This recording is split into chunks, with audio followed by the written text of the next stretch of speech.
One of the first things to always come up when talking about Mekakucity actors is its animation.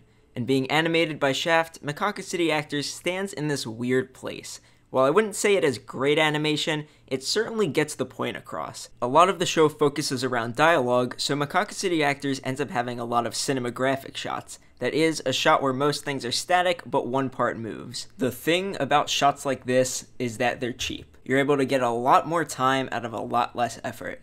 And the general consensus for anime is that if you need to slack on something, low detail and high movement makes for better animation. And you know, I agree.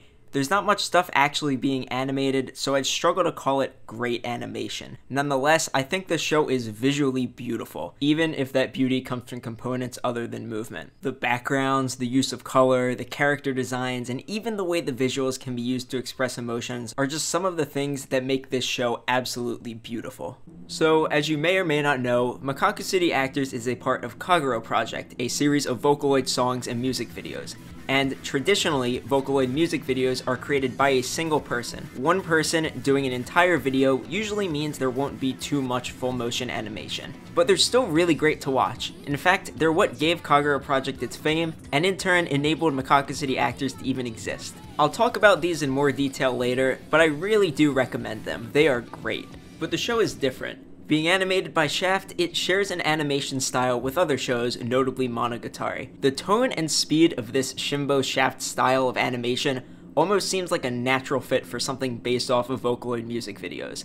It's different from the music videos, yes, but being different isn't necessarily bad. In fact, I think it's quite the opposite. Having a visual style that's distinct from the music videos, but with a similar tone, is pretty awesome. Take, for instance, this shot from the music video for Lost Time Memory. It's one of, if not the most emotional shots in any of the music videos. And take the shot redone in the show. It's a different take on the depiction of the scene, but it's the same emotional impact. Or for something that Shaft's animation enabled, take Headphone Actor. One of the first Kagero Project videos to be made, it's about Takane fleeing from a city that's falling apart. But because it's done entirely by Sidu, who is one person, it's really limited in scope. It's more focused on describing what happened. By putting it into the show, they are able to depict the events in this song in a completely different way.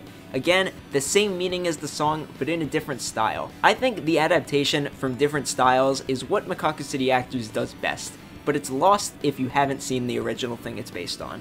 Maybe I'm just used to it, but I've always found the weirder animation able to bring a lot more character to a scene. Take, for example, the rooftop scene from episode 2.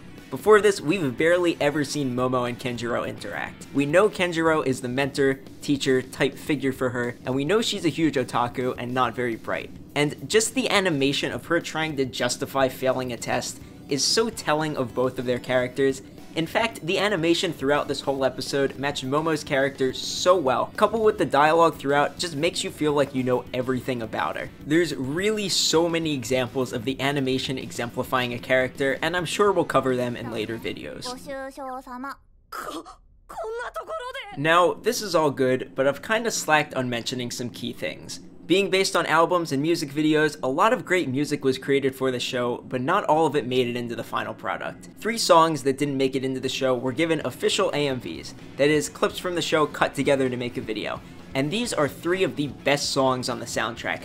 They do such a good job of showing off how beautiful the animation can be. I implore you to check them out, they're on YouTube and they're fantastic. Yobanashi Deceive shows off the amount of detail they put into Kano's body language. Shonen Brave shows off those beautiful color choices in the Imagination Forest episodes. It's so vibrant and so visually happy, and god, I just absolutely love it. And Outer Science really drives this home with the dark, sad, guttural scenes set to this badass Teddy Lloyd soundtrack. Seriously, every time I watch these, my love for the show all comes rushing back.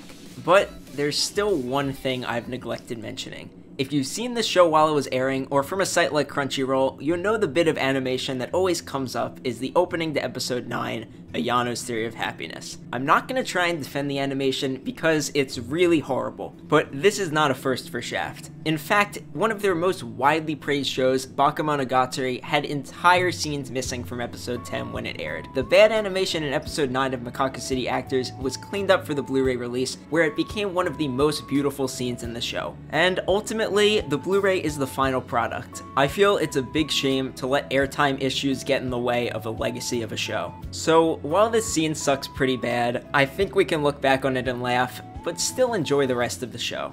So thank you so much for watching. If you're not aware, this video is part of a larger project called The Case for Mekakucity Actors. You can check out the playlist of all currently released episodes here. You can also subscribe if you'd like, you can leave a like if you'd like, but most importantly, thank you for watching.